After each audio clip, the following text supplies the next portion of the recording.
Salut à tous, bienvenue dans cette nouvelle vidéo, j'espère que vous allez bien. Aujourd'hui, on se retrouve pour une petite vidéo dans laquelle on va parler de 10 nouveautés qui devraient arriver sur iOS 14 dans quelques semaines, puisque iOS 14 va être présenté à la WWDC le 22 juin prochain, donc le 22 juin 2020. C'est sûr, si vous regardez la vidéo en 2021, ça va pas trop le faire. Mais en tout cas, on va avoir les rumeurs très prochainement. Et tout simplement, je vais vous donner les 10 grosses nouveautés. Bien évidemment, c'est des rumeurs puisque ce n'est toujours pas sorti. Mais cependant, ça devra arriver. Alors, il faut savoir que ces rumeurs sont vraiment très fiables puisqu'il y a tout simplement un employé de chez Apple, je crois que ça se passe en Chine, qui a tout simplement vendu son iPhone 11. Et tout simplement, la personne qui l'a racheté, donc c'est-à-dire un Chinois, a tout simplement pu avoir le code de iOS 14 et ainsi avoir toutes les informations en sa main et tout simplement pouvoir nous les dévoiler au grand public. Alors avant ça, il est très important à noter que les iPhone 6S, les iPhone SE et le 6S Plus, bien évidemment, qui devaient tout simplement faire l'impasse cette année sur iOS 14, devraient être compatibles, donc ça c'est vraiment cool. Et c'est pour ça qu'on dit souvent qu'un iPhone ça coûte cher, mais c'est vrai que niveau mise à jour, ça tient beaucoup plus longtemps qu'un smartphone de chez Android, ça peut être Samsung ou encore Huawei. Et c'est vraiment là où est la force de chez Apple.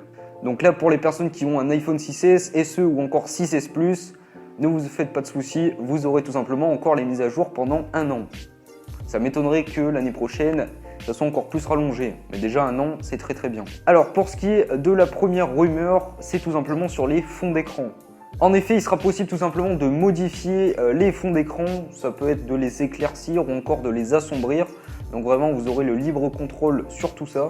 Et bien évidemment, moi, ce qui m'intéresse le plus et ce qui est le plus intéressant, je pense, pour chaque utilisateur, c'est tout simplement qu'on va pouvoir télécharger des fonds d'écran qui sont vraiment ultra stylés, créés notamment par des artistes et qui seront disponibles directement, peut-être sur l'App Store ou directement sur une application dédiée qui sera possible d'installer sur votre iPhone.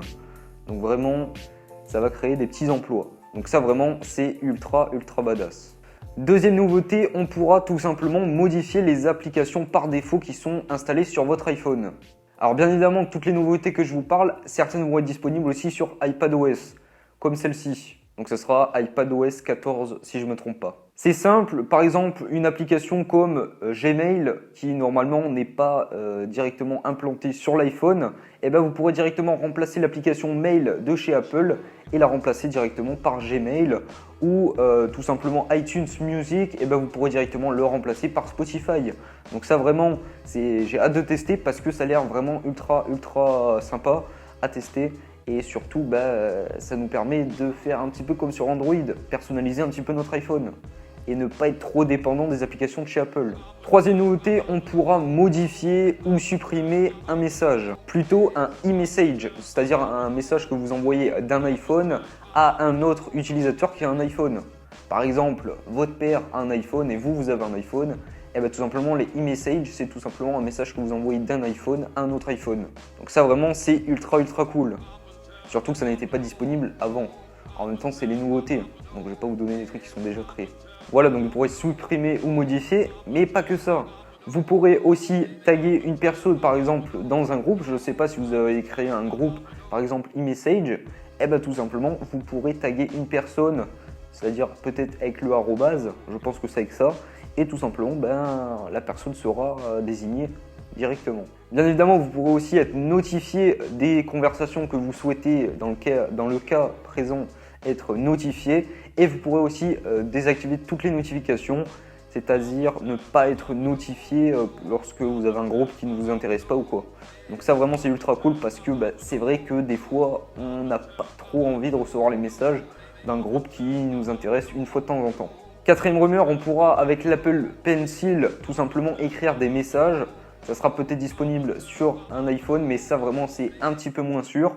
Mais ça, tout simplement pour écrire un message, ça peut être très pratique. Ensuite, cinquième nouveauté, vous aurez tout simplement la possibilité lorsque vous recevez un lien, je sais pas, par exemple vous avez un pote qui vous envoie un lien pour regarder une vidéo YouTube, tout simplement vous allez directement pouvoir cliquer sur le lien sans avoir à avoir, je sais pas si vous connaissez, les utilisateurs d'iPhone, je pense que vous connaissez, tout simplement lorsque vous cliquez dessus, ça vous propose d'ouvrir avec Google, Safari, etc.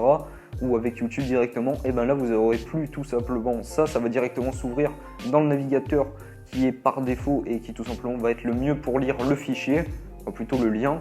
Et tout simplement ça sera ultra cool parce que c'est une perte de temps à chaque fois qui nous est imposé, à chaque fois cliquer sur le navigateur dans lequel on veut aller. Et là vraiment ça sera un gain de temps et c'est vraiment cool.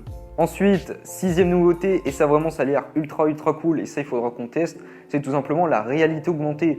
On sait qu'Apple vraiment mise tout sur la réalité augmentée, c'est arrivé directement rien que sur le nouvel iPhone SE qui à moins de 500 €, il y a la réalité augmentée qui a vraiment fait un gros pas en avant. Donc là on peut imaginer que sur les nouveaux iPhones et grâce à iOS 14, on devrait être encore mieux loti pour tout ça. Donc tout ça, ça sera disponible grâce à une application tierce qu'il faudra tout simplement installer, enfin plutôt une application qui sera en partenariat avec Apple, et tout simplement grâce à un QR code qui sera peut-être sur internet, sur un objet, etc. Vous pourrez directement le scanner et directement avoir la prévisualisation, je crois que c'est comme ça qu'on dit, tout simplement dans votre pièce. Vous voulez par exemple mettre, je sais pas, un objet Ikea, un meuble ou quoi, vous pourrez directement le scanner et le mettre à la place en réalité augmentée. C'était déjà disponible un petit peu ce système là sans le QR code, c'est à dire qu'on voit l'objet dans votre pièce, mais là ça sera encore mieux puisque tout simplement ça pourra se faire avec beaucoup plus d'objets. Donc ça vraiment c'est encore une chose à tester, mais ça a l'air vraiment très sympathique. Septième nouveauté, sur les iPhones, vous pouviez directement depuis iOS 13, c'est-à-dire mettre une manette de PS4 ou encore une souris en Bluetooth. Là, on va s'intéresser plus particulièrement à la souris et tout simplement, là, vous aurez la possibilité de voir un curseur apparaître sur votre iPhone et tout simplement, il sera beaucoup plus discret. Il devrait ressembler peut-être un petit peu à celui qu'on retrouve sur iPad lorsque tout simplement vous connectez votre Magic Keyboard, donc le nouveau clavier de chez Apple qui est sorti pour les nouveaux iPads tout simplement. Et là on devra voir un petit peu le même curseur, c'est vraiment ultra stylé. C'est une petite nouveauté mais elle fait bien d'être là puisque Apple, on sait qu'ils aiment bien tout ce qui est design et surtout le software sur leurs iPhones. Huitième nouveauté, on devrait retrouver des widgets comme sur Android. Bon là c'est vrai que souvent on dit l'inverse, mais là Apple copie un petit peu sur Samsung ou même sur Android clairement. Voilà, ça reste à tester, mais vraiment ça peut être cool. Donc voilà, ça restera à tester. Neuvième nouveauté, c'est tout simplement le multitâche qui sera directement disponible sur les iPhones et on sait déjà que c'est disponible sur les iPads. Donc là niveau iPadOS, il n'y aura pas trop de nouveautés. Si vous avez un iPad, vous savez directement à quoi est-ce que ça ressemble. En fait, pour faire simple, les icônes ne seront pas superposées mais elles seront plutôt remplies. Et niveau utilisation, ça sera beaucoup plus stylé lorsqu'on va voir notre iPhone en main avec tout ça. Et c'est notamment très pratique tout simplement pour gérer les applications qui sont ouvertes sur votre iPhone. Et enfin, dernière nouveauté, c'est tout simplement pour les mots de passe et le trousseau qui est fourni directement dans votre iPhone lorsque vous achetez un iPhone de chez Apple. Et ça sera tout simplement centré sur la sécurité, on sait qu'Apple est très fort pour ça. En fait, le but c'est tout simplement que lorsque vous utilisez plusieurs fois le même mot de passe, que ce soit sur Safari ou encore macOS est déjà disponible, vous avez un petit point d'interrogation qui s'affiche à votre écran pour vous dire comme quoi vous avez le même mot de passe et ça craint un petit peu. Et bien là, ça sera disponible sur tous les appareils et non pas que Safari ou encore macOS, c'est-à-dire sur vos iPhones, c'est-à-dire iOS ou encore vos iPads avec iPadOS. Donc ça vraiment c'est ultra cool. Moi bien évidemment, je vous raconte un petit peu mon cas, mais moi j'utilise Dashlane. Je vais pas faire une vidéo sur le cas parce que ils ne me sponsorisent pas et je vois pas trop l'intérêt de faire de la pub gratos pour eux. Mais je vous mettrai un petit lien dans la description si j'y pense pour tout simplement vous allez checker. C'est tout simplement le même système qui vous permet d'avoir des mots de passe ultra sécurisés et gratuitement. Et donc ça permet aussi de ne pas se faire pirater. Vraiment faites attention parce que les personnes qui mettent toutes le même mot de passe, ça craint un petit peu. Donc voilà, je vous ai montré les 10 nouveautés sur iOS 14. J'espère en tout cas que cette vidéo vous aura plu. C'est les grosses nouveautés qui devraient apparaître sur tout simplement iOS 14 le 22 juin prochain lors de la WWDC. Bien évidemment, ça sera disponible sur les nouveaux iPhones. D'ailleurs, pour ceux qui n'ont pas vu mes vidéos dans lesquelles je parle tout simplement des nouveaux iPhone 12, je vous invite à aller checker, c'est par ici. Voilà, au moment où vous serez vraiment au taquet, vous aurez toutes les informations sur ces nouveaux iPhones. Bien évidemment, il y a une troisième vidéo qui va arriver très prochainement sur ces nouveaux iPhones. Et puis bien évidemment, on aura le temps de les tester sur la chaîne très prochainement. Donc voilà, comme d'habitude, n'hésitez pas à vous abonner, à lâcher le petit pouce bleu, voilà, le petit pouce en vert, ça me fait vraiment plaisir. N'hésitez pas à me rejoindre sur les réseaux sociaux, tous les liens sont dans la description. Et puis moi je vous dis à la semaine prochaine pour une prochaine vidéo. Portez-vous bien. Allez, des bisous.